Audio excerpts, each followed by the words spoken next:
प्रधानमंत्री मोदी का बड़ा ऐलान। प्रधानमंत्री नरेंद्र मोदी ने आज देश को एक नई रोजगार योजना की घोषणा की। इस योजना का उद्देश्य युवाओं को स्वरोजगार के अवसर प्रदान करना और नए उद्योगों में निवेश बढ़ाना है। मोदी ने कहा कि इससे आर्थिक विकास को तेज गति मिलेगी और रोजगार के अवसर बढ़ेंगे। सरकार का कहना है कि ये योजना अगले 3 साल में लाखों युवाओं को फायदा पहुंचाएगी। बिहार विधानसभा चुनाव की तारीखों का ऐलान। चुनाव आयोग ने बिहार विधानसभा चुनाव की तारीखों का ऐलान कर दिया है। राज्य में सत्ताधारी दल और विपक्षी पार्टियों ने अपनी तैयारियों को तेज कर दिया है। राजनीतिक विश्लेषकों के अनुसार इस चुनाव में युवा मतदाताओं की भूमिका निर्णायक हो सकती है। दिल्ली में प्रदूषण की बढ़ती समस्या। दिल्ली में वायु प्रदूषण का स्तर लगातार बढ़ रहा है। विशेषज्ञों का कहना है कि PM 2.5 और PM 10 कणों की मात्रा स्वास्थ्य के लिए गंभीर खतरा पैदा कर सकती है। बच्चों और बुजुर्गों को विशेष सतर्कता बरतने की सलाह दी गई है। दिल्ली सरकार ने प्रदूषण को कम करने के लिए वाहनों की संख्या और निर्माण कार्यों पर विशेष निगरानी बढ़ा दी है। ब्राजील में अमेजन जंगल संरक्षण योजना। ब्राजील सरकार ने अमेजन जंगल के संरक्षण के लिए एक नई योजना शुरू की है। इस योजना का उद्देश्य वनों की कटाई को रोकना और स्थानीय आदिवासी समुदायों को सुरक्षा प्रदान करना है। पर्यावरणविदों ने इस कदम को सराहा है, लेकिन कहा कि कार्यान्वयन में कड़ी निगरानी की आवश्यकता होगी। ये कदम वैश्विक जलवायु परिवर्तन से लड़ने के लिए भी महत्वपूर्ण माना जा रहा है। उत्तर प्रदेश में महिला सुरक्षा के लिए नया कदम। उत्तर प्रदेश सरकार ने महिलाओं की सुरक्षा सुनिश्चित करने के लिए एक नई योजना शुरू की है। इसमें CCTV कैमरों की संख्या बढ़ाई जाएगी और महिला हेल्पलाइन को 24/7 सक्रिय रखा जाएगा। मुख्यमंत्री ने कहा कि इसका उद्देश्य महिलाओं को सुरक्षित वातावरण प्रदान करना और अपराध दर में कमी लाना है। महाराष्ट्र में किसानों के लिए राहत पैकेज।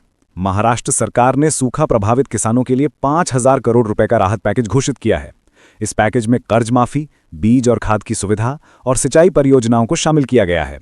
राज्य के कृषि मंत्री ने कहा कि ये कदम किसानों के आर्थिक संकट को कम करने में मदद करेगा और फसलों की सुरक्षा सुनिश्चित करेगा। तेलंगाना में मंत्री की बेटी का विवादित बयान। तेलंगाना सरकार की मंत्री कोंडा सुरेखा की बेटी ने हाल ही में एक विवादित बयान दिया, जिससे राजनीतिक हलकों में हलचल मच गई। मुख्यमंत्री ने मामले की जांच का आदेश दिया है और पार्टी नेताओं ने माफी मांगने की अपील की है। बंगाल में बाढ़ से तबाही। पश्चिम बंगाल के कई जिलों में बाढ़ के कारण जनजीवन प्रभावित हुआ है। हजारों लोग अपने घरों से विस्थापित हुए हैं और राहत कार्य जारी हैं। राज्य सरकार ने आपदा प्रबंधन टीमों को सक्रिय कर दिया है और केंद्र सरकार से अतिरिक्त मदद की मांग की है। मौसम विभाग ने अगले 2 दिन तक भारी बारिश का अलर्ट जारी किया है। तमिलनाडु में भारी बारिश का अलर्ट। मौसम विभाग ने तमिलनाडु में अगले 48 घंटों में भारी बारिश का अलर्ट जारी किया है। राजधानी चेन्नई और आसपास के जिलों में जलभराव की संभावना है। कर्नाटक में सड़क दुर्घटना में 10 की मौत। कर्नाटक के एक राष्ट्रीय राजमार्ग पर हुए भयंकर सड़क हादसे में 10 लोगों की मौत हो गई। पुलिस ने बताया कि बस और ट्रक की टक्कर में यह हादसा हुआ। घायलों को नजदीकी अस्पतालों में भर्ती कराया गया है। अधिकारियों ने सड़क सुरक्षा नियमों के पालन के लिए जांच शुरू कर दी है। पंजाब में आतंकवादी गतिविधियों का पर्दाफाश। पंजाब पुलिस ने आतंकवादी गतिविधियों का पर्दाफाश किया है। 2 संदिग्ध आतंकवादियों को गिरफ्तार किया गया है और उनके कब्जे से हथियार और नक्शे बरामद किए गए हैं। राजस्थान में बिजली संकट गहरा। राजस्थान में भारी बिजली की कमी के कारण उद्योग और घर दोनों प्रभावित हैं। राज्य बिजली विभाग ने कहा कि जल विद्युत संयंत्रों की क्षमता कम होने के कारण यह संकट उत्पन्न हुआ है। सरकार ने बिजली की बचत और रात के समय लाइट कट की योजना लागू की है। उत्तराखंड में भूस्खलन से सड़कें बाधित। उत्तराखंड के पहाड़ी क्षेत्रों में भूस्खलन के कारण कई प्रमुख सड़कें अवरुद्ध हो गई हैं। राहत और बचाव कार्यों के लिए NDRF की टीम तैनात की गई है। स्थानीय प्रशासन ने नागरिकों को सुरक्षित स्थानों पर जाने की सलाह दी है और बचाव कार्य जारी है। हिमाचल प्रदेश में पर्यटकों की संख्या में वृद्धि। हिमाचल प्रदेश में पर्यटन सीजन के दौरान पर्यटकों की संख्या में उल्लेखनीय वृद्धि हुई है। पर्यटन विभाग ने कहा कि मौसम, उत्सव और बेहतर सुविधाओं के कारण लोग हिमाचल की ओर आकर्षित हो रहे हैं। होटल और रिजॉर्ट पूरी क्षमता पर कार्य कर रहे हैं। असम में बाघों की संख्या में वृद्धि। असम में बाघों की संख्या में बढ़ोतरी हुई है। वन्यजीव संरक्षण विभाग ने कहा कि ये संरक्षण प्रयासों की सफलता है। जंगल में सुरक्षा और पार्क प्रबंधन में सुधार के कारण बाघों के आवास सुरक्षित हुए हैं। विशेषज्ञों का कहना है कि ये जैव विविधता के लिए सकारात्मक संकेत है। यूक्रेन रूस संघर्ष में नया मोड़। यूक्रेन और रूस के बीच संघर्ष में आज नया मोड़ आया है।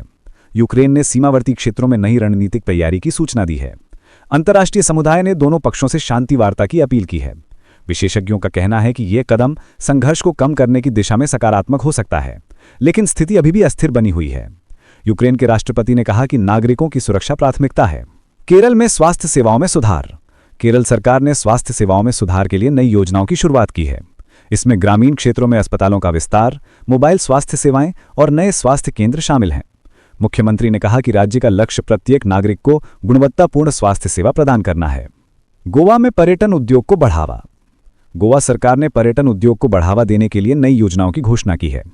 इसमें डिजिटल मार्केटिंग, अंतर्राष्ट्रीय फेस्टिवल और हेरिटेज पर्यटन को प्रमोट करना है। पर्यटन मंत्री ने कहा कि इससे रोजगार और राज्य की अर्थव्यवस्था को लाभ होगा। ओडिशा में समुद्री तूफान का खतरा। मौसम विभाग ने ओडिशा के तटीय क्षेत्रों में समुद्री तूफान का खतरा जताया है। मुंबई में मेट्रो परियोजना का उद्घाटन। मुंबई में मेट्रो परियोजना के नए चरण का उद्घाटन किया गया। इस परियोजना से शहर में यातायात दबाव कम होगा और आवागमन तेज होगा। परिवहन मंत्री ने कहा कि ये कदम शहर के विकास में महत्वपूर्ण भूमिका निभाएगा। कोलकाता में अंतर्राष्ट्रीय फिल्म महोत्सव का आयोजन। कोलकाता में अंतर्राष्ट्रीय फिल्म महोत्सव का आयोजन किया गया। इसमें देश विदेश के फिल्म निर्माता और कलाकार भाग ले रहे हैं। आयोजन का उद्देश्य सांस्कृतिक आदान प्रदान बढ़ाना और भारतीय